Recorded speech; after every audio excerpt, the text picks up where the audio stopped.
తిరుమల తిరుపతి దేవస్థానం chairman BR Naidu వ్యవహారం, కొన్ని వీడియోలు, కొన్ని ఫోటోలు ఏ విధంగా అయితే గత 36 గంటలుగా హల్చల్ చేస్తున్నాయో అందరికీ తెలిసిందే.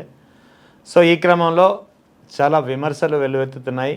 ముఖ్యంగా తిరుమల వెంకటేశ్వర స్వామి ప్రతిష్టను దెబ్బతీసే విధంగా, హిందువుల మనోభావాలను రెచ్చగొట్టే విధంగా, మనోభావాలను గాయపరిచే విధంగా చేసిన ప్రయత్నాలకు ఇది ఒక ఆన్సర్ అని చెప్పి వాదించే వాళ్ళు కూడా లేకపోలేదు. మొత్తానికి ఈ అన్ని వివరాలపై మనతో మాట్లాడేందుకు నరసింహుని బిడ్డగా అందరికీ సుపరిచితులైనటువంటి బ్రహ్మశ్రీ రాఘవ శర్మ గారు ఉన్నారు. సార్ నమస్తే. శుభాశీస్సులు. సార్ ఏంటి సార్ చూస్తున్నారు కదా బిఆర్ నాయుడు వీడియో వ్యవహారం, ఏంటి సార్ ఏం జరుగుతుంది? ఫస్ట్ ఆఫ్ ఆల్ తిరుమల వేదికగా జరుగుతున్నటువంటి ఏ సమయంలో ఆ దిక్కుమాలిన ముహూర్తంలో ఈ కూటమి ప్రభుత్వం మొదలైందో అప్పటి నుంచి రాష్ట్ర ప్రభుత్వంలో ఇంకా ఏ సమస్యలు లేనట్టు స్వామివారి ప్రసాదాన్ని పట్టుకుని వేలాడుతున్నారు. ఎగ్జాక్ట్లీ. సరే, ఇప్పుడు ఇదంతా కాకుండా ఇప్పుడు కొత్తగా ఈ వివాదం. నేను చాలా బాధపడుతున్నా. ఎందుకు అంటే ఎప్పుడైతే ఈ విషయాన్ని టీటీడీ చైర్మన్గా ఉన్న నాయుడు గారి మీద వచ్చిన అభియోగం బాహ్యంగా ప్రపంచంలోకి వచ్చి అందరూ చూడడం అనేది జరిగిందో, తక్షణమే ఎడంచేత్తో రిజైన్ చేసి విసిరవతల పారేసి బయటకు వచ్చి దానికి మూలాలు ఏవైతే ఉన్నాయో అవి పట్టుకోవాలి. ఇప్పుడు తను ఉన్నది ఒక సీఎం పదవో, లేదు మంత్రి పదవో, ఎమ్మెల్యే పదవో, ఇంకోటో కాదు. నాయుడు గారు ఆయన విధానాలని బట్టి చిన్నతనం నుంచి కష్టపడి సంస్థలు స్థాపించి, వ్యవస్థలు స్థాపించి, మీడియా రంగంలోకి వచ్చి ఒక ఉన్నతమైన స్థానానికి వచ్చి అనేక రకాలుగా అనేక మందికి జీవనోపాధి కల్పించి చాలా ఉన్నతంగా వచ్చిన మనిషి కదా. చంద్రబాబు నాయుడు గారికి చాలా సన్నిహితం కదా, ఎంతో స్నేహభావంతో ఉండే మనిషి కదా. కాబట్టే కదా టీటీడీకి చైర్మన్గా రావడం కూడా జరిగింది. మరి అటువంటి స్థానం ఇక్కడ నాయుడు గారికి జరగల అవమానం టీటీడీ చైర్మన్కి జరిగింది. టీటీడీ చైర్మన్గా ఉన్న నాయుడు గారు ఒక ఎత్తు అయితే మిగతావన్నీ ఒక ఎత్తు. అవును. ఈ చిన్న చితగా ఈ మీడియా ఛానల్ చైర్మన్ అన్న అనుకోవచ్చు, కంపెనీల ఎండీ చైర్మన్ అనుకోవచ్చు, ఫౌండర్ అనుకోవచ్చు, ఇంకోటి, ఇవన్నీ ఒక ఎత్తు. టీటీడీ చైర్మన్ అనేది స్థానం ఒక ఎత్తు. ఇప్పుడు మచ్చ, మకిలి, అవమానం, నింద ఆ స్థాయికి పడింది, ఆ టీటీడీ చైర్మన్ అనే స్థాయికి పడింది. సో ఇప్పుడు ఖచ్చితంగా ఆయన వెంటనే ఆ స్థానానికి విరమణ తీసుకొని నా మీద పడ్డని ఈ నింద కల్పితము, అబద్ధము, ఇది నిజం కాదు, అప్పటిదాకా నేను ఇక్కడ కూర్చోను అని చెప్పి వెళ్ళిపోయి ఉంటే 10 ఇంతలు గౌరవం పెరిగేది, 10 ఇంతలు గౌరవం పెరిగేది. కానీ ఇప్పుడు ఏం జరుగుతోంది? 10 కాదు 100 వైపులా ఇది వ్యాపిస్తోంది. ఈవెన్ అవుట్ ఆఫ్ కంట్రీస్ వాళ్ళందరికీ వెళ్తుందిగా, అందరూ చూస్తారుగా. ఏమిట్రా నాయన, మొన్నటి వరకు లడ్డూ కల్తీ అన్నారు, ఇప్పుడు ఇంకో దరిద్రం పట్టుకుంది మనకి అని అనుకుంటారు. పైగా ఆయన ఆ ప్రెస్ మీట్లో కూడా ఆయన మాట్లాడింది 30 ఏళ్ల మా అనుబంధం, 30 ఏళ్ల స్నేహ సంబంధం. చక్కగా ఆయన మనసు విప్పి చాలా చక్కగా చెప్పారు. Yes, we have a very close rapport, మాకు అనుబంధం ఉంది, మాకు చక్కని స్నేహబంధం ఉంది అన్నీ ఆయన చెప్పిన తర్వాత ఇక మళ్ళీ ఇప్పుడు కొత్తగా చెప్పాల్సిందే ఉంటుంది. కాసేపు ఏమో అదేదో మార్ఫింగ్లు అన్నారు, కాసేపు ఇంకోటి అన్నారు. ఇవన్నీ మనం పక్కన పెడదాం. అసలు ఫస్ట్ గమనించాల్సింది, నీ జీవితం అనే దాన్ని ఇలా మచ్చ తీసుకొచ్చే విధంగా ప్రవర్తించింది ఎవరు? ఇంటి దొంగ. ఇంటి దొంగని ఈశ్వరుడు పట్టుకోలేడేమో, ఇవాళ వచ్చిన డిజిటల్ టెక్నాలజీతో అందరూ పట్టుకుంటున్నారుగా. నీ యొక్క వ్యక్తిగతమైన స్థానంలో, వ్యక్తిగతమైన విధానంలో నువ్వు ఉన్న చోట్ల ఈ రకమైనటువంటి డేగ కన్ను ఎవరు పెడితే వచ్చింది? ఎవరు నీ వల్ల బాధపడితే ఈ పని చేశారు? అది గమనించాలి మనం. ఈ రకమైన చర్యలు నాయుడు గారు చేస్తారా? ఒక ప్రశ్న. కళ్ళ ముందుంటే ఎందుకు నమ్మమండి అనేవాళ్ళు కొంతమంది. అవును. కళ్ళ ముందు అంత చక్కగా, ఇప్పుడు అదేదో మార్ఫింగ్ ఏదో కొత్తగా వచ్చిన, ఈవెన్ నరేంద్ర మోడీ కూడా డ్యాన్సులు వేస్తున్నట్టు, మన అందరూ నాయకులు డ్యాన్సులు వేస్తున్నట్టు, ఆ పాటలకి ఆ హుక్కు చెప్పో నా బొంద చెప్పో దానికి డ్యాన్సులు వేస్తున్నట్టు పెడుతున్నారుగా. పోనీ ఇది ఏమన్నా అలా ఉందా? అలా లేదు. ఆయన ఆహార్యం, ఆయన విధానం, ఆయన నడత, తీరు, అన్నీ అలానే పోసినట్టుగా ఉన్నాయి.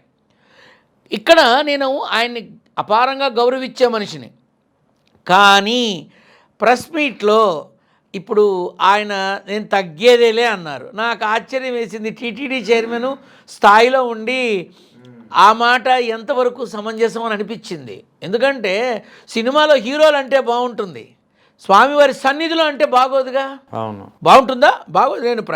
నేను చూస్తున్న వీక్షకులకి అందరికీ నా అభిప్రాయాన్ని వ్యక్తపరుస్తున్నా. నేను ఎవరిని తప్పుపట్టి మాట్లాడట్లా. స్వామివారి సన్నిధిలో స్వామివారి టీటీడీ తిరుమల తిరుపతి దేవస్థాన ఆలయ సంస్థ చైర్మన్గా ఉన్న వ్యక్తి అలా మాట్లాడడానికి ఒక్క క్షణం ఆలోచించుంటే బాగుండేది. అండ్ ఇంకొకటి ఏంటంటే, ఆయనే మా స్నేహ సంబంధం అంటే ఏం అర్థం చెప్తున్నారు? మాకు అనుబంధం ఉంది, మాకు స్నేహ సంబంధం ఉంది అనే మాట అవతల ఇవాళ రేపు తండ్రి కూతురుతో వెళుతుంటే అబ్బో ఫిగర్ మంచి దొరికిందిగా ముసలోడికి అని అంటున్నారు. ఇది నిజం, ఇది నిజం.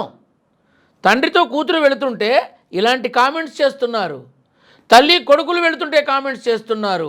ఇక అటువంటి సమాజంలో తిరుగుతున్నప్పుడు మనం మాట్లాడే మాట చాలా జాగ్రత్తగా ఉండాలి. అది ప్రజానీకానికి తెలిసేటప్పుడు ఇంకా జాగ్రత్తగా ఉండాలి. ఉన్నతమైన స్థానంలో ఉన్నప్పుడు ఇంకా జాగ్రత్తగా ఉండాలి.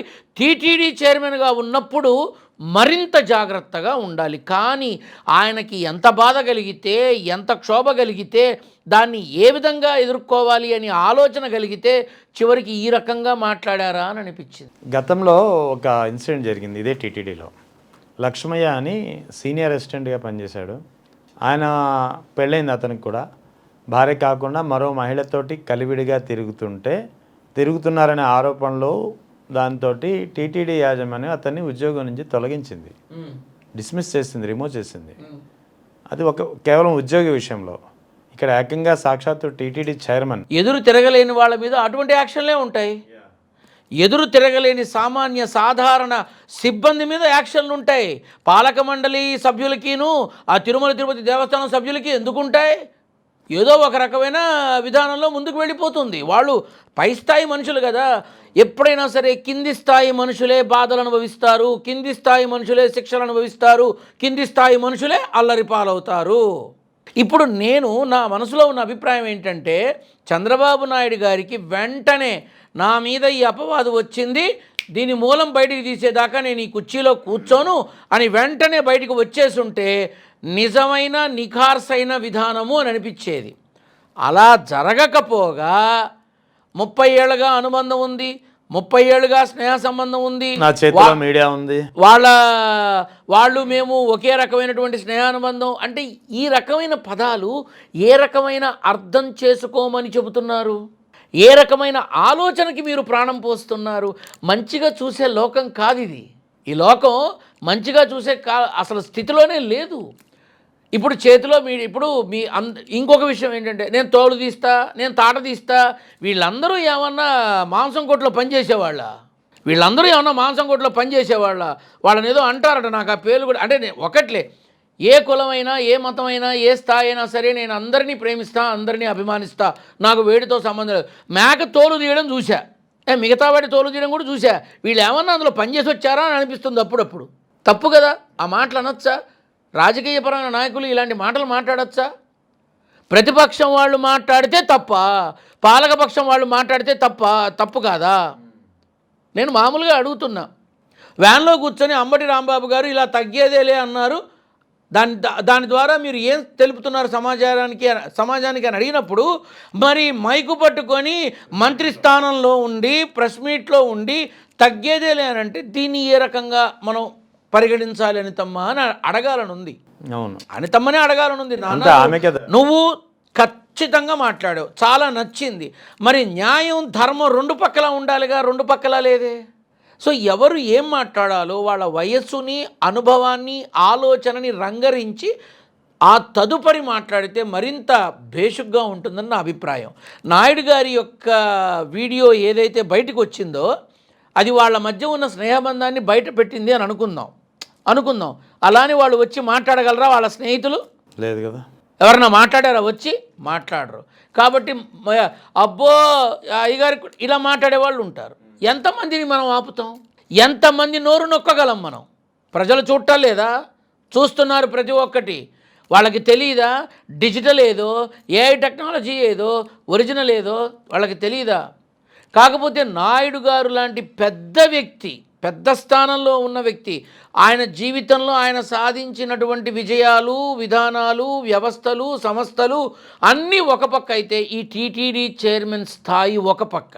ఇప్పుడు మచ్చ నాయుడు గారు అనబడే వ్యక్తి కూర్చున్న టీటీడీ చైర్మన్ పోస్టుకు వచ్చింది. అవును, ఎగ్జాక్ట్లీ. ఆ చైర్మన్ పదవికి వచ్చింది నింద, ఆ చైర్మన్ పోస్టుకు వచ్చింది. తక్షణమే అందరూ ఆలోచించాల్సిన సమయం వచ్చింది. గతంలో వైఎస్ జగన్ హయాంలో ఉన్న ప్రభుత్వం ఉన్నప్పుడు అప్పుడు ఎస్విబిసి ఛానల్ చైర్మన్గా పృథ్వీ యాక్టర్ ఉండేవాడు. ఆయనకు సంబంధించినటువంటి ఒక ఆడియో క్లిప్ ఒక మహిళతో అసభ్యకరంగా మాట్లాడుతూ ఒక ఆడియో క్లిప్ కూడా కాదు అది, వెంటనే తీశారు. వెంటనే జగన్ ఒక నిర్ణయం తీసుకున్నారు. ఇదే మీడియా గగ్గోలు పెట్టింది. వెంటనే జగన్ స్పందించిన జగన్ నిర్ణయం తీసుకున్నాడు, అతన్ని రిమూవ్ చేశాడు ఆ పదవి నుంచి. ఫలితంగా అతను వైఎస్ఆర్ కాంగ్రెస్ పార్టీకి అగెనిస్ట్ అయ్యాడు. అంతే కదా. తర్వాతే సో మరి అటు అంటే కేవలం ఒక ఆడియో క్లిప్ ఆధారంగానే వైఎస్ జగన్ అంత తీవ్రమైన నిర్ణయం తీసుకున్నప్పుడు, ఇక్కడ వీడియో క్లిప్ ఉన్నప్పుడు చంద్రబాబు ఎటువంటి నిర్ణయం తీసుకోవాల్సి ఉంటుంది? ఎలా తీసుకుంటారని మీరు అనుకుంటున్నారు? వాళ్ళకి మధ్య ఎన్ని లావాదేవీలు ఉన్నాయో, వాళ్ళకి మధ్య ఉన్న అనుబంధాలు ఏమిటో, వాళ్ళు కలిసి చేద్దాం అనుకున్నటువంటి విధానాలు ఏమిటో మనకి తెలియదు కదా. పృథ్వీ అంటే ఏముందండి, 30 years ఇండస్ట్రీ. అవును, 30 years ఇండస్ట్రీ అంతే, అక్కడ అంతకు మించి ఏమీ లేదు. కానీ ధర్మం అనుసరించి వైఎస్ జగన్ అనబడేటటువంటి ఆనాటి ముఖ్యమంత్రి స్థానంలో కూర్చున్నటువంటి ఆ వ్యక్తి ముఖ్యమంత్రి స్థానానికి మచ్చ రాకుండా వెంటనే స్వామివారి సన్నిధిలో జరిగిన అపచారానికి తక్షణమే చర్య తీసుకున్నాడు. ఏం చేయాలో అదే చేశారు. ఇప్పుడు అలా వెంటనే చర్య తీసుకోలేరు. అవును, అలా తీసుకోలేరు. ఎందుకు తీసుకోలేరు? వాళ్ళకి మధ్య ఉండే వ్యాపార సంబంధాలు కావచ్చు, వ్యవహార సంబంధాలు కావచ్చు, వాళ్ళ మధ్య ఉన్న స్నేహ సంబంధం కావచ్చు, తీసుకోలేరు. ఖచ్చితంగా తీసుకోలేరు. పేదల మనిషి జగన్, ఎగ్జాక్ట్లీ పేదల మనిషి జగన్. మీరు కావాలంటే ఎంక్వైరీ చేసుకోండి. ఇప్పుడు నన్ను అందరూ కూడా వీడు జగన్ తొత్తు, జగన్ కుక్క, పేటీఎం బ్యాచ్, అబ్బో అద్భుతంగా ఉంటాయి. సరే, అది నాకు అనవసరం. కానీ పేదల కోసం బ్రతికిన మనిషిగా జగన్ పేరు ప్రఖ్యాతి పొందాడు. పవర్ ప్రాజెక్టుల కోసం వచ్చిన పవర్ఫుల్ పర్సన్గా వీళ్ళు పేరు పొందారు. సో ఇక్కడ గమనించాల్సింది ఏంటంటే, చంద్రబాబు నాయుడు కాదు, ఇక్కడ మన టీటీడీ చైర్మన్గా ఉన్న నాయుడు గారే ఆ వీడియో బయటకు వచ్చాక ఎడం చేత్తో రాసి విసిరి పడేసి, నింద పోయిన తర్వాతే మళ్ళీ నేను ఇక్కడికి వచ్చి కూర్చుంటాను అని చెప్పి వెళ్ళిపోయి ఉంటే 10 ఇంతలు పెరిగేది ఆ మహానుభావుడి గౌరవం. నిన్న ప్రెస్ మీట్లో ఇంకో వ్యాఖ్యలు చేశారు బిఆర్ నాయుడు. భగవద్గీత 1 భగవద్గీతలు పడున్నాయి. అసలు ఎంతవరకు నేనైతే ఆ మాట అనలేను. ఇప్పుడు అంతటి అవమానకరం నేను చెప్తున్నాను. ఆయన చేశారు. ఏది భగవద్గీతను ఆ బుక్స్ని అక్కడ పడున్నాయి అడ్డంగా చూస్తే ఏదో అని నేను ఇప్పుడు ఆ మాట నా నోటి నుంచి అయితే నేను చెప్పలేను. ఆయన ఆ వ్యాఖ్యలు చేశారు. ఇప్పుడు ఈ హైందవ సాంప్రదాయాల కోసం హైందవ శంఖారావాలు మోగించేవాళ్ళు ఏమైపోయారు? వీళ్ళంతా ఎక్కడికి వెళ్ళిపోయారు? మరీ నీచ నికృష్టంగా. ఇప్పుడు నన్ను వీక్షకులు తప్పు పట్టితే నేను ఏమీ అనుకోను, తిట్టినా ఏమీ అనుకోను. నేను ఒక్కటి అడుగుతా మీ అందరినీ, బైబిల్ పుస్తకం పట్టుకున్నా విమర్శలు చేస్తున్నారు, బైబిల్ పుస్తకం పట్టుకొని తిరుగుతున్నా విమర్శలు చేస్తున్నారు, బైబిల్ని నీచ నికృష్టంగా మాట్లాడుతున్నారు. మరి చంద్రబాబు నాయుడు గారే బైబిల్లో వాక్యం చదివారు. అవును కదా, బైబిల్లో వాక్యం చదివారు. శాంతాక్లోజ్ డ్రెస్సులో అందరినీ ఆహ్లాదపరిచారు. యేసు ప్రభువు గురించి గొప్పగా మాట్లాడారు కదా. మరి ఇవన్నీ మీరు తప్పుగా మాట్లాడారు కదా. మరి భగవద్గీతని రోడ్డు మీద ఇస్కాన్ అనే సంస్థ అమ్మకాలు మొదలుపెట్టింది. దీన్ని ఎలా చూడాలి? దీన్ని ఎలా చూడాలి? ఇది తప్పు కాదా? భగవంతుని రోడ్డు మీదకి తీసుకురావడం కాదా? భగవంతుని తీసుకొచ్చి 4 రోడ్ల కూడలిలో వెళ్ళేపోయే వాహనాలన్నీ ఆపి మా పుస్తకం కొనండి, మా గీత కొనండి, ఎందుకు అడుక్కోవడం? గీత గురించి తెలియని హిందువు ఉన్నాడా? మన కర్మ కాకపోతే. మంగళగిరిలో నారసింహుడి దేవాలయం మొత్తం అంతా కూడా పూర్తిగా మార్చేశారు. వైష్ణవ, వైఖానస, వైదిక సాంప్రదాయ ఆగమ శాస్త్ర పండిత బ్రాహ్మణుడిగా ఎవడైనా సరే ఈరోజు ఏడుస్తున్నాడు. ఆ నారసింహుడి దేవస్థానాన్ని పూర్తిగా ఇస్కాన్కి అప్పచెప్పేసి ఆగమ శాస్త్రాన్ని తుడిచిపెట్టేసి ఏమిటో వాళ్ళ పద్ధతులన్నీ మొదలుపెట్టారు. ఎంత బాధగా ఉందో. ఇక్కడ ఒక సగటు మనిషిగా, ఒక మంగళగిరి వాస్తవ్యుడిగా నేను నిత్యం ఒకటే కోరుకుంటున్నా, మళ్ళీ తొందరగా వచ్చి ఏ సీఎం వస్తాడో, ఏ మహానుభావు జగనే వస్తాడేమో, రాగానే ఒక అర్జీ పెట్టుకొని మా నారసింహుడి ఆలయంలో ఈ ఇస్కాన్ వ్యవస్థని పక్కకి జరిపి ఆగమ శాస్త్రాన్ని ముందుకు తీసుకొస్తే బాగుంటుంది నాన్న అని అడుగుదాం అనుకున్నా. నాకు కోరిక కూడా ఉంది, నాకు కోరిక కూడా అదే ఉంది. ఇస్కాన్ సంస్థ అక్షయ ఫౌండేషన్ ద్వారా ఏదో దానం చేస్తున్నారు, సంతోషం. అన్నదానం సంతోషం, రేట్లు తగ్గించారు సంతోషం. గుళ్ళలోకి ఎందుకు అంటే ఆగమ శాస్త్రాన్ని మీరు పక్కకి జరిపి మీ ఇస్కాన్ వ్యవస్థని ముందుకు తీసుకొస్తున్నారా?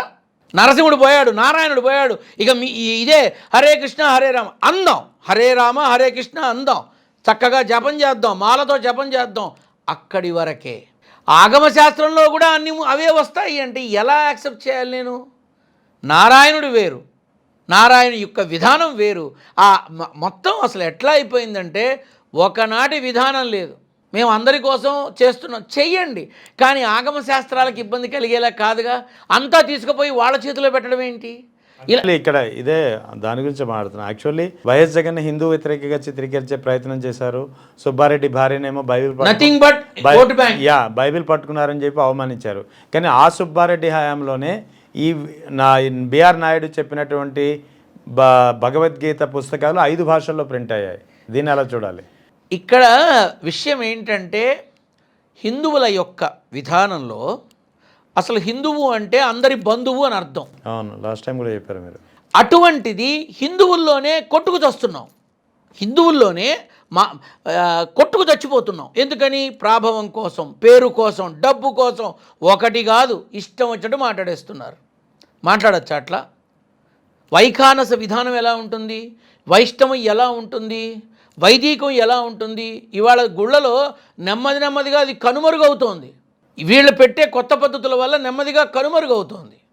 వీటన్నిటికీ బాధపడాల్సి వస్తుంది. భగవద్గీత పుస్తకాలు అని ఆ రకంగా కామెంట్ చేయడం చాలా కష్టంగా ఉంది, మనసుకి చాలా కష్టంగా ఉంది. మరి ఇప్పుడు ఎందుకు చర్యలు తీసుకోవట్లేదు? ఎందుకని తీసుకోవట్లేదు? అక్కడ భగవద్గీత అనేది ప్రతి స్కూల్లో ఇవాళ సబ్జెక్టుగా ఉందా? తీసుకొచ్చారా? లేదే. మీడియాల మీద యుద్ధాలు చేస్తున్నారు. ఎందుకు? మనం కలిసి ఉండలేమా? కలిసి ఆలోచించలేమా? కలిసి మాట్లాడుకోలేమా? ఇప్పుడు జగన్ని ఒక హిందూ వ్యతిరేక వ్యక్తి అనే విధానంలో వీళ్ళు ఎన్ని ప్రయత్నాలు చేసినా అవి తిరగబడతాయి అంటానికి ఈ గడిచిన 2.5 సంవత్సరాల్లోనే చాలా ఉన్నాయి. రైట్. వాస్తవానికి హిందూ వ్యతిరేకి జగన్ అనే ఒక ముద్ర వేయడానికి ప్రయత్నాలు జరుగుతున్నాయి. మీరే ఇప్పుడు చెప్పారు, గత ఏడాదిన్నరగా జరిగాయి, జరుగుతున్నాయి. మీ దృష్టిలో, మీ అభిప్రాయం ప్రకారం హిందూ వ్యతిరేక ఎవరు అసలు? ఇక్కడ కూటమి ప్రభుత్వంలో హిందూ వ్యతిరేకతా భావం పెరిగింది. వీళ్ళంతా ఏం చేస్తున్నారు? హిందూ వ్యతిరేకి ఎవరు? చంద్రబాబు నాయుడు గారా, లేక లోకేష్ బాబా, లేక కళ్యాణ్ బాబా? నాకు నేరుగా అవకాశం వస్తే చంద్రబాబు నాయుడు గారిని అడగాలని ఉంది. అయ్యా, నువ్వు హిందువు కోసం ప్రాణం పోసే మనిషివి కదా, మరి మీ కళ్ళ ముందే హిందువుల పట్ల జరుగుతున్న అన్యాయాన్ని మీరు ఎందుకు ఆపట్లేదు? ఇతర మతస్థుల్ని, ఇతర కులస్తుల్ని నీచంగా మాట్లాడుతున్న వాళ్ళని మీరెందుకు శిక్షించట్లేదు? ఎందుకని మీరు ఉపేక్షిస్తున్నారు? హిందువుల పట్ల జరుగుతున్న ఈ మారణకాండే అంటా నేను. ముక్కోటి ఏకాదశి నాడు ఎంతమంది చనిపోయారు అక్కడ? వాళ్ళకి ఏ రకమైన పరిష్కారం ఇచ్చారు? సింహాచలంలో గోడ కూలిపోయి పడిపోతే హిందువులు కొంతమంది చనిపోయారు. ఏం జరిగింది? కళ్యాణ్ బాబుని అడగాలనుంది. హైందవ శంకారామం అని చెప్పి లక్షల కొద్ది మనుషుల్ని సభ పెట్టి అంత చేశారు కదా, ఏం ఒరిగింది? కాశీనాయన సత్రాన్ని కూలగొట్టారు కదా. ఈ రకంగా ఇంతమందిని బయటికి తీసుకొచ్చారు. అసలు హిందూ వ్యతిరేకి ఎవరు? ఎందుకు మీరు తక్షణమే వచ్చి అవన్నీ బాగు చేయించలేదు? ఎందుకు రోడ్డున పడ్డ వాళ్ళందరినీ తీసుకెళ్ళి కాపాడలేదు? ఎందుకు చనిపోయిన వాళ్ళ మృతులకి వాళ్ళకి ఉద్యోగాలు ఇప్పించలేదు? వాళ్ళకి నష్టపరిహారం ఇప్పించలేదు? ఎవరి మీద? ఆ జిల్లా ఎస్పీ మీద తోసేయడమే, ఆ జిల్లా అధికారుల మీద తోసేయడమే, ఆ ఈవోల మీద తోసేయడమే. అంతేనా? ఇదే నా విధానం? ఎంతసేపు మాజీ ముఖ్యమంత్రి జగన్మోహన్ రెడ్డి గారి యొక్క విధానంలో 5 సంవత్సరాల్లో 2 సంవత్సరాలు కరోనాకి పోయింది. ఏమీ చెయ్యలేని స్థితిలో ఉన్నా కూడా మిగతా 3 సంవత్సరాల్లో తాను ఇంకొక కొద్ది రోజుల్లో, ఇంకొక 2-3 నెలల్లో తన టర్మ్ పూర్తవుతుందని తెలిసినా కూడా ప్రజలకి మేలే చేశారు ఆయన. పేద ప్రజలకి మేలే చేశారు. ఉన్నవాళ్ళ గురించి కాదు నేను మాట్లాడుతోంది. పేద ప్రజలకి మేలు చేశారు. ఏది? తన టర్మ్ అయిపోతుందని తెలిసిన. కానీ వాళ్ళకి ఈ ల్యాండ్ రిలేటెడ్కి సంబంధించి పూర్తి అవగాహన లేకపోవటం, దాన్ని సొమ్ము చేసుకొని అందరికీ మీ భూములు పోతాయి, మీ ఇళ్ళు పోతాయి, ఆయన లాగేసుకుంటాడు, ఇక అన్నీ ఆయన పేరు మీదే ఉంటాయని విషపు ప్రచారం చేయడం జరిగింది అని నేను అనుకున్నా. అంతే.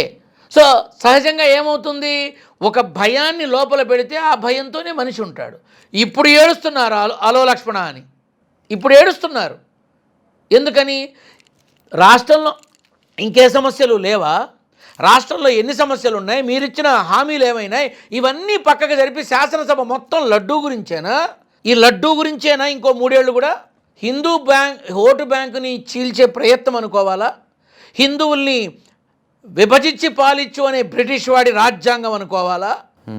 హిందువులంతా ఒక్కసారి ఆలోచించుకోండి. తిరుమల స్వామివారి యొక్క ప్రసాదాన్ని కల్తీ చేశారు, కల్తీలు కలిశాయి అని చెప్పిన కోర్టులు కానీ ఈడీలు కానీ ఒక క్లియర్ రిపోర్ట్ ఇచ్చాయి. మీకు కూడా తెలుసా సంగతి? కెమికల్స్ కలిశాయి అన్నారు. కెమికల్స్ కలిగితే లడ్డు నిలబడుతుందా? అసలు రూపం మారిపోతుంది, రంగు మారిపోతుంది, వాసన మారిపోతుంది. ఏ ఉద్దేశాలతో చేస్తున్నారు? సరే, ఇప్పుడు అది పోయి ఇంకోటి ఏదో కమిషన్ పెడుతున్నాం అన్నారు. ఇలా మిగతా 2.5 సంవత్సరాలు ఇలానే కాలం గడుపుతారా? జాబ్ క్యాలెండర్స్ రావా? మీరే అన్నారుగా బాబు వస్తే జాబ్ వస్తుందని. బాబు గారు తొందరగా మీరు వచ్చి, మొన్న పోలీస్ డిపార్ట్మెంట్లో కొంతమందికి కానిస్టేబుల్స్ ఇచ్చారుగా, మిగతా ఉద్యోగాలు కూడా ఇవ్వండి. నిరుద్యోగులకి మీరు డబ్బులు ఇవ్వక్కర్లా, ఉద్యోగాలు ఇవ్వండి. కుదిరితే పేద పిల్లలకి చదువుకునే అవకాశం కల్పించండి. వైద్యం చేయించుకోలేని వాళ్ళకి వైద్యాన్ని ఇవ్వండి. ఆరోగ్యశ్రీ మీకు తెలిసే ఉంటుంది, ఆరోగ్యశ్రీ చాలా కుంటుపడిపోయింది, ఆగిపోయింది చాలా. మల్టీ స్పెషాలిటీ హాస్పిటల్స్లో జరుగుతోంది. కానీ మల్టీ స్పెషాలిటీ హాస్పిటల్స్లో కూడా ఆనాడు మహానుభావుడు వైఎస్ఆర్ తీసుకొచ్చిన ఆరోగ్యశ్రీని దాన్ని తొక్కి తొక్కి తొక్కి పెట్టారు. ప్రజలకి కావాల్సింది 2 విద్య, వైద్యం. ఈ 2 గడచిన ప్రభుత్వమే చక్కగా చేసింది కదరా నాయన అనుకునే వాళ్ళు కొన్ని లక్షల మంది ఉన్నారు. ఇప్పుడు జరుగుతున్న కూటమి ప్రభుత్వంలో నా విన్నపం ఏమిటి అంటే, మీ వ్యక్తిగత రాజకీయ కక్ష వేధింపులు, కక్షపూరిత చర్యలు, వీటన్నిటిని ఓకే, అది మీ ఇష్టం, మీ వ్యక్తిగతం, నాకు అనవసరం. కానీ ప్రజలు ఇబ్బంది పడుతున్నారు, రాష్ట్ర ప్రజలు ఇబ్బంది పడుతున్నారు. హామీలు లేవు, అవకాశాలు లేవు, ఉద్యోగాలు లేవు, శాంతి భద్రతల సర్వనాశనం, ఆడపిల్లలకి భద్రత లేదు. ఏ రకంగా చూసినా, ఎటు చూసినా అకారణంగా, అసలు నోటీసు లేకుండా ఎవరినన్నా అరెస్ట్ చేయొచ్చా? లేదు. నోటీసులు అనేవి లేకుండా దొరికిన వాళ్ళని దొరికినట్టు అరెస్ట్ చేశారు. ఎందుకని? నన్ను అడుగుతారు తెలుసా, మీరు ఇంత బాహాటంగా మాట్లాడతారు కదా, మిమ్మల్ని కూడా తీసుకెళ్ళి లోపలేస్తారు అంటే, ఒరే నేను బయటున్నా లోపలున్నా నా నాన్న సేవే చేసుకుంటారా అంట. నా నాన్న సేవే చేసుకుంటా. తుమ్మితే ఊడిపోయే ఈ ప్రాణం గురించి ఆలోచించి అధర్మబద్ధమైన బతుకు బ్రతికే కంటే ఆ మురుక్కాలవలో పడి చావడమే నయం అని అనుకుంటా. నేను నిజం మాట్లాడడానికి 1 సెకండ్ కూడా భయపడను. నేను ఈవీఎంల విషయం ఇప్పుడు ఏదైనా బయటకు వస్తుందా? ఈవీఎంలు ట్యాంపరింగ్ చేయబడాయనే విషయం బయటకు వస్తుందా? ఆ టెన్షన్ ఏమన్నా రాజకీయ నాయకుల్లోకి వచ్చిందా? లేక ప్రజలలో ఆలోచన వచ్చింది, కోర్టు తీర్పు అట్లా ఇచ్చింది, ఈడీ తీర్పు ఇట్లా ఇచ్చింది కాబట్టి మనం చేసినవి తప్పు అనుకునే ఆలోచన ప్రజల్లో మొదలైందా? మేబీ రావచ్చు. జాబ్ క్యాలెండర్ రాగానే వెంటనే ప్రభుత్వం ఏర్పాటు కాగానే అయిపోతుంది అన్న 2 ఏళ్ళు కూడా కాకుండా ఇంకా ఏమీ అవ్వకుండా అలాగే నిలబడిపోయాం. గడిచే 2 ఏళ్లలో మనం చెయ్యగలమే లేదా అనే ఆలోచన వచ్చిందా? సదస్సులు పెట్టి ఎంఓఏలో సంతకాలు పెట్టుకోవడంతో సరిపోదు. ఒక నిరుద్యోగికి నువ్వు ఇచ్చే అపాయింట్మెంట్ ఆర్డర్ మీద సంతకం పెట్టిస్తే అది ఉపయోగం. సదస్సుల వల్ల ఏం ఉపయోగం? లక్షల కోట్ల ఎంఓఏలు అయినాయి. ఎవడి కోసం? ఎంతమంది? నీ పరమాణం సంగతి దేవుడికి ఎరక ముందు ఇంత పచ్చడన్నం పెట్టండి రా అని అడుగుతున్నాడు నిరుద్యోగి. ఎంతమంది ఆ బాధపడుతున్నారు? మేము బతుకుండగా వీడు అవుతాడంటావా ఉద్యోగస్తుడు అని ఎంతమంది తల్లిదండ్రులు ఆలోచిస్తున్నారు? ఈ విషయాలుగా ప్రభుత్వం చెప్పేశారు. నాకు చక్కగా నచ్చుతుంది చంద్రబాబు నాయుడు గారి విధానం. నిస్సిగ్గుగా చెప్పేశారు, ఖజానా ఖాళీ ఉంది, మా దగ్గర డబ్బులు లేవు, మేమేమీ చేయలేము. గడిచిన ముఖ్యమంత్రి మొత్తం అన్నీ దోచేశాడు. నిజమే, ఆయన దోచుకున్న సొమ్ము 333 కోట్ల రూపంలో, ప్యాలెస్ రూపంలో వైజాగ్లో రేపు రానున్న రోజుల్లో సినీ రంగానికి మొత్తం, అంతేకాకుండా విదేశాల నుంచి వచ్చే వాళ్ళందరి కోసం ఉపయోగపడుతోంది. ఆయన దోచుకున్న సొమ్మే, నువ్వన్నా ఆయన దోచుకున్న సొమ్మే అందరూ వినియోగించుకుంటున్నారు. మరి ఈ ప్రభుత్వం రోజుల కోసం ఖర్చు పెట్టిన కోట్ల ధనం లెక్క ఈ రోజుకి తెలియదు. కాబట్టి ఇక్కడ మనం గమనించాల్సింది ఏమిటంటే, తక్షణమే కూటమి ప్రభుత్వం నిరుద్యోగులకి ఒక చక్కని జాబ్ క్యాలెండర్ విడుదల చేయాలి. శాంతి భద్రతల విషయంలో తోలు తీస్తా తాట తీస్తానన్నారు ఆయన. ఎవరైనా తప్పు చేస్తే మరి మీ సభ్యులే ఇళ్ల మీదకి వెళ్ళి దాడి చేస్తుంటే వాళ్ళని ఇంకా ఎందుకు మీరు అరెస్ట్ చేయలేదు? ఒక సగటు మనిషిగా అడుగుతున్నా నేను. ఆలయ సాంప్రదాయాల్ని ఇంత దారుణంగా మారుస్తుంటే మీరెందుకు ముందుకు రావట్లేదు? నా అనుమానం ఇది. ఎందుకు లడ్డు లడ్డు లడ్డు లడ్డు ఇదేనా? ఇంకో 3 ఏళ్ళు కూడా ఇదే మాట్లాడతారా? సిగ్గుగా ఉంది. ఇప్పుడు స్వామివారి ప్రసాదం గురించి, స్వామివారి విధానం గురించి మాట్లాడడం ఎంతవరకు ధర్మం? టీటీడీ చైర్మన్గా ఉన్న వ్యక్తి ఒక మహానుభావుడు, ఒక కృపాచార్యుడంతటి, ద్రోణాచార్యుడంతటి అనుభవం ఉన్నవాడు. ఆయన వాళ్ళు వీళ్ళు చెప్పారని కాదు, జగన్ గారు పృథ్వీని తీసేశారు. ఇక్కడ ఆయనే బయటికి రావాలి. నా మీద వచ్చిన ఎలిగేషన్ తప్పని నిరూపించేదాకా మళ్ళీ ఇక్కడ అడుగు పెట్టను అని రావాలి. అది 10 పెంచుతుంది. చంద్రబాబు నాయుడు గారు చెప్పేదాకా కూడా చూడకూడదు. ఎప్పుడైతే ఈయన తప్పు చేయలేదని యావత్ ప్రపంచం చూస్తుందో అప్పుడు చంద్రబాబు నాయుడు గారి ఇంటికి వెళ్ళి ఆయన చేతులు పట్టుకొని మీరు వచ్చి ఆశీనుడు కండి అని అడగాలి. ఆ దృశ్యం ఎంత చూడముచ్చటగా ఉంటుంది. జరుగుతుందో జరగదో నాకు తెలియదు. రైట్. ఇక ఇటీవల కొన్ని వ్యాఖ్యలు, ముఖ్యంగా మంత్రి నారా లోకేష్ చేసినటువంటి వ్యాఖ్యలు, ఈ కూటమి ప్రభుత్వం అధికారంలోకి వచ్చినప్పటి నుంచి రెడ్ బుక్ రాజ్యాంగం పేరు గట్టిగా వినిపిస్తుంది. సో రెడ్ బుక్ రాజ్యాంగంలో జగన్ పేరు ఉందా లేదా అని ఢిల్లీలో ఒక విలేకరి అడిగిన ప్రశ్నకి జగన్ పేరు ఉందో లేదో త్వరలో తెలుస్తుందంటూ నారా లోకేష్ చేశారు వ్యాఖ్యలు.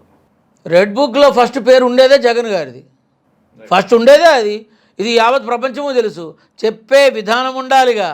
ఉందో ఇప్పుడు ఆ మనిషిని ఎలాగైనా ఇబ్బంది పెట్టాలి అని అనుకున్నప్పుడు అవకాశాల కోసం చూస్తారు కదా. నీకు తెలుసు ఇంత చేశారని తెలిసి కూడా ఇప్పటిదాకా ఎందుకని ఆచరణలోకి రాలాది?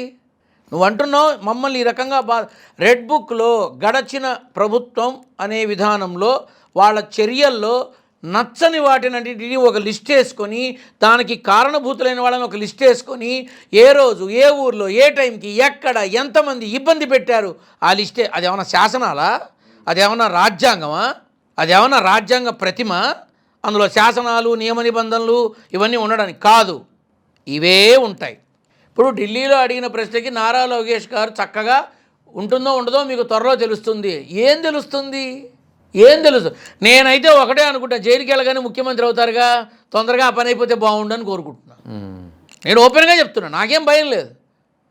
ఇప్పుడు ఒక్క జగన్ని ఓడించడానికి 400 మంది నాయకులు ఒకటయ్యారా అని అనిపించింది.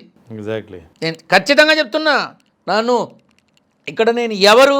నారసింహుడి బిడ్డని, సీతమ్మ కొడుకుని మోహమాటమే లేదు నిజం మాట్లాడడానికి. ఒక మనిషిని ఎదుర్కోవడానికి ఇంతమంది పడుతున్న తపన, ఇంతమంది పడుతున్న శ్రమ, ఇంతమంది పడుతున్న కష్టం, ఇంతమంది వెతుకుతున్న విధానాలు ఏమిటి? అరెస్టు అంటే వచ్చి తీసుకుపోమని చెప్పని జగన్ గారే అంటారు. అడ్డుపడరు. నేనేం చేశాను అడగరు. దా తీసుకుపోవచ్చి అని అంటారు. అది ఏదో అంటారు కదా, ఆ రజనీకాంత్ సినిమా డైలాగ్ ఉందిగా, సింహం నాన్న పందులు గుంపుగా వస్తాయి, సింహం సింగిల్గా వస్తుందని. అది సింహం అనేది సర్కస్లో ఉన్న, అడవిలో ఉన్న, కీకారణ్యాల్లో ఉన్న సింహం అనే అంటారు. దాన్ని కొత్తగా ఏమనరు. సర్కస్ సింహము, అడవి సింహము ఇంకో అనరు, సింహమే అంటారు. అలాగే ఇప్పుడు రెడ్ బుక్లో ఈ పాలన ముగించే లోపల తప్పులు చూపించి, ఈ తప్పులు ఈ నాయకులు చేశారు అని చూపించి అరెస్టుల పర్వం కొనసాగుతూనే ఉంటుంది. ఇది ఆగదు. జరగనివ్వండి, చెయ్యండి, కానీ ప్రజలకు ఇచ్చిన హామీలు పూర్తి చేయండి. ప్రజల కోసం మీరు ఇచ్చిన మాట పూర్తి చేయండి. మీ కక్ష సాధింపు చర్యలు మీరు కొనసాగించండి. చక్కగా అరెస్ట్ చేయండి, ఏం పర్వాలా. ఇంకో 2.5-3 ఏళ్లేగా, తర్వాత మళ్ళీ ఇంకో విధానం మొదలవుతుందిగా. ఆనాడు అసెంబ్లీ శాసనసభలో మన కళ్యాణ్ బాబు అన్నారు, ఇంకో 15-20 సంవత్సరాలు మేము ఇలా కలిసి ముందుకు వెళ్ళాలని అనుకుంటున్నాము అని. అటువంటి మీ పార్టీకి సంబంధించిన కొంతమంది నాయకులు నేరుగా చంద్రబాబు నాయుడు మా అన్న వచ్చి ముందుకొచ్చి నిలబడితే తప్ప మీ క్యాడరే ముందుకు రాలేదు. జైల్లో ఉన్న చంద్రబాబు గారిని బయటికి తీసుకురావడానికి మేము లేకపోతే మీరెక్కడున్నారా అని మాధ్యమాల్లో నేరుగా చెప్పారు. మరి ఇప్పుడు ఏం మాట్లాడతాం? రాజకీయంలో శాశ్వత శత్రువులు ఉండరు, శాశ్వత మిత్రులు ఉండరు. ఇది రాజకీయం, ఒక రణరంగం. గెలిచినవాడు పాలిస్తాడు, ఓడినవాడు కారాగారంలో ఉంటాడు. ఇది అందరికీ తెలిసిన విషయమే. జగన్ ఇలాంటి తాటాకు చప్పుళ్ళు తన వెంట్రుకతో సమానంగా చూస్తాడు.